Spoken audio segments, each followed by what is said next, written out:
This is actually for the politically concerned. It's the ForestPAC. Chris Isaacson, he's a registered forester. He's a good friend of mine. I've known Chris for several years. But he joined the Alabama Forestry Association in 2006 as the executive vice president, responsible for all operations of the association, as well as all AFA affiliate organizations, including the Alabama Forestry Foundation. He started off working with McMillan Lowdale many years ago, several years ago. Then he joined the faculty in the School of Forestry and Wildlife Sciences at Auburn University.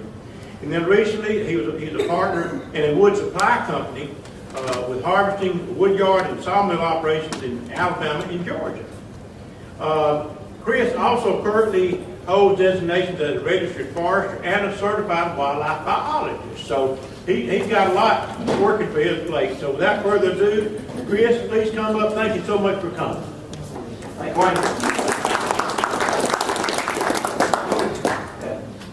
No feedback.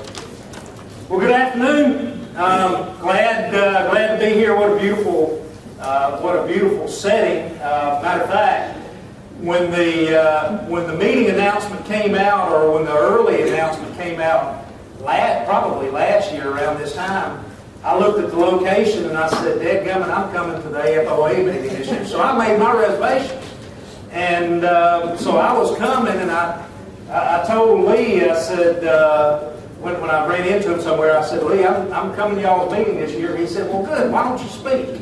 I said, "Okay. As long as I don't have to organize, I'm good."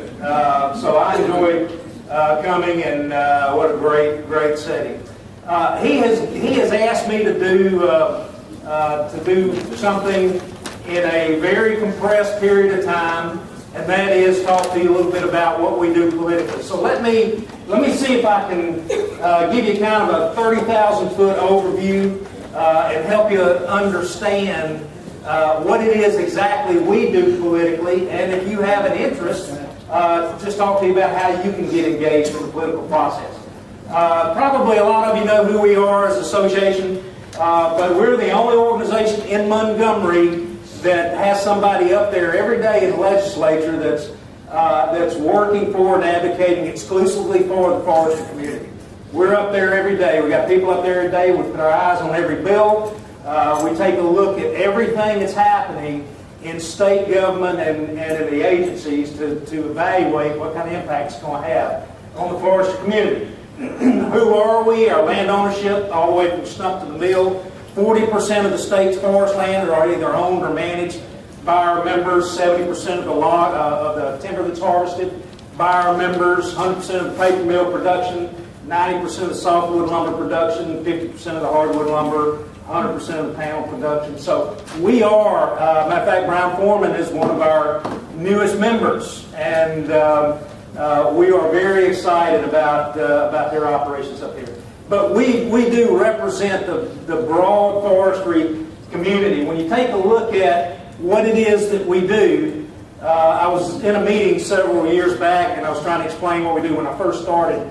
And a lady in the back raised her hand after my tortured explanation and said, "It sounds like y'all are in the protection business." I said, that kind of has a mafioso's kind of ring to it. But in reality, that's what we do. We protect the interests of the forestry community and our members.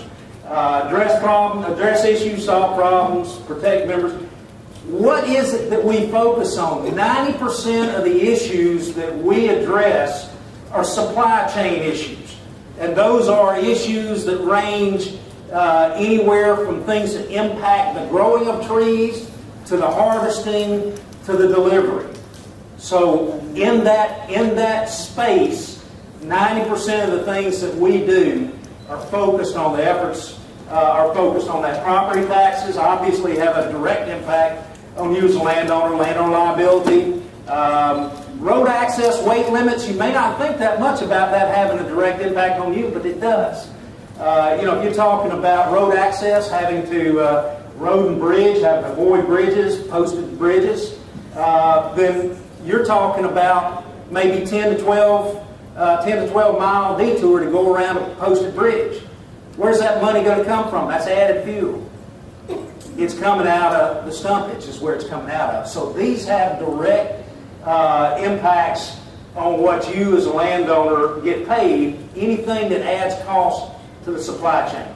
Now, when people ask me about how we do what we do, people have all these, conjure up all these ideas about what a lobbyist do and bottom feeding, scum sucking lobbyist. I thought when I moved in here, I was a timber buyer and I moved up to lobbyist. I was quickly told that no, that's kind of the other way, But how is it that we do what we do, or what is it we do? And I was invited several years ago to go speak with the leadership of another forestry association, and I was asked particularly to talk about kind of our political activities. And one of the ladies that was there on part of the leadership there asked me, she said, just how important is the political activity? I mean, you raise all this money to fund the political action committee, and you talk about all the things to do with, just how important is that? I looked at her and I told her, we've got absolutely no influence in the process, in the legislative process, unless we're engaged in the political process. There's 600 lobbyists that are walking the halls in Montgomery.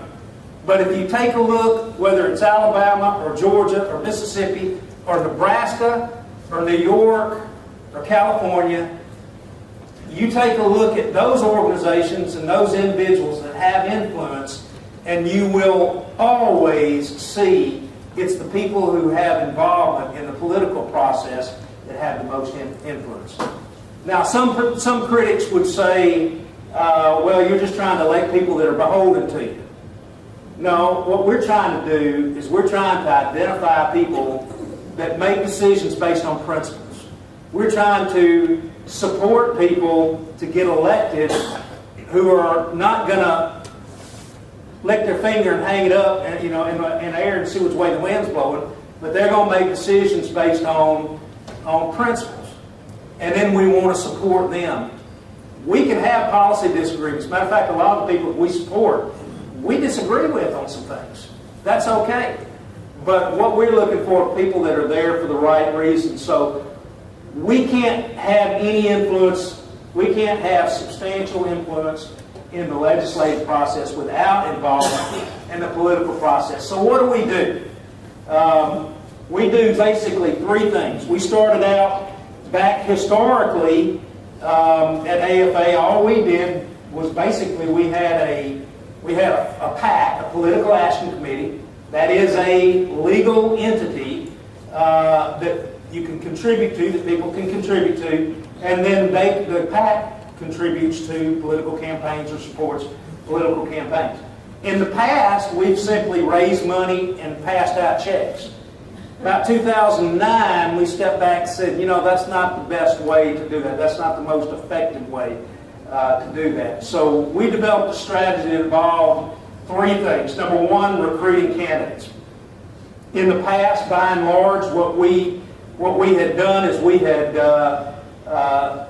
people would self-select. Say, gee, I think I want to run for Senate. Gee, I think I want to run for House.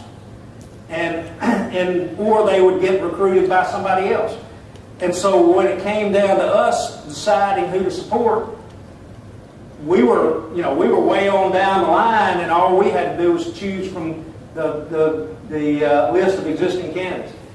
We decided that we needed to be out there recruiting candidates. We needed to identify people who would be good for these roles, and then we needed to develop them. One of the things that we're doing right now, we have a young leaders program for our organization. We got about 18 to 20 students every year, and these are the young up-and-comers in the companies and some landowners. We've got a logger's son right now. I mean, just from the forestry community. And one of the things that we're talking to them about is, you need to be thinking about engaging in your local community. if there's opportunities to serve on the county board of education, on your city council, on your county commission, and that creates the bench strength for us. Those are the people that we then go to when we have openings. So we're looking to recruit candidates, people that know us, people that know our industry, people that share our worldview, and we're looking to identify them, recruit them, and get them engaged. Secondly, we engage in campaigns. We don't sit there and write checks anymore. We do write a few checks, but by and large, what we're doing is we're engaging directly in those campaigns. I have right now about 4 staff that are embedded in campaigns across the state. And they are working with candidates, developing strategy, organizing events, and doing whatever it takes to get that person elected. That political action committee funding that we have supports that effort, but we're involved in that, we're engaged in that.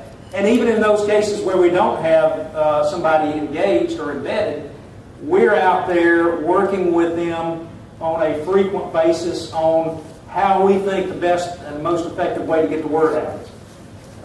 And then the final thing is the final part of our strategy is to mobilize voters, and that's part of the value of me talking to you. If you take a look at voter turnout historically, the high point was back in the 1800s in the U.S. Got up to about 75 to 80% turnout in one presidential election. Rutherford B. Hayes, as a matter of fact, about 70, 75 to 78%. In the most recent elections that you see in the past decade or so, we're talking about 50% at most. You take a look at those off-year elections for presidential candidates when they're not on the ballot. Then you're looking at turnout of 40, 30, 20. You get some special elections, you may have 10% turnout. 10% of the people are making decisions about choosing leaders that are making decisions every day that impact our livelihoods. And so mobilizing voters, getting them out is one of the big parts of our strategy. All right, once elected, we're educating the voters. We're educating the voters, we're educating the candidates. We actually get them in there. We offer a one-day event to talk about policy. We're supporting them, encouraging them, not just electing them and turning them loose, but we're trying to support them. Now, how can you get involved? 3 things. Educate yourself. Know who the candidates are. Learn about what they believe. Learn about their worldview. Does their worldview match yours? We can help. We gather information about candidates. Get involved. There's opportunities to engage in campaigns.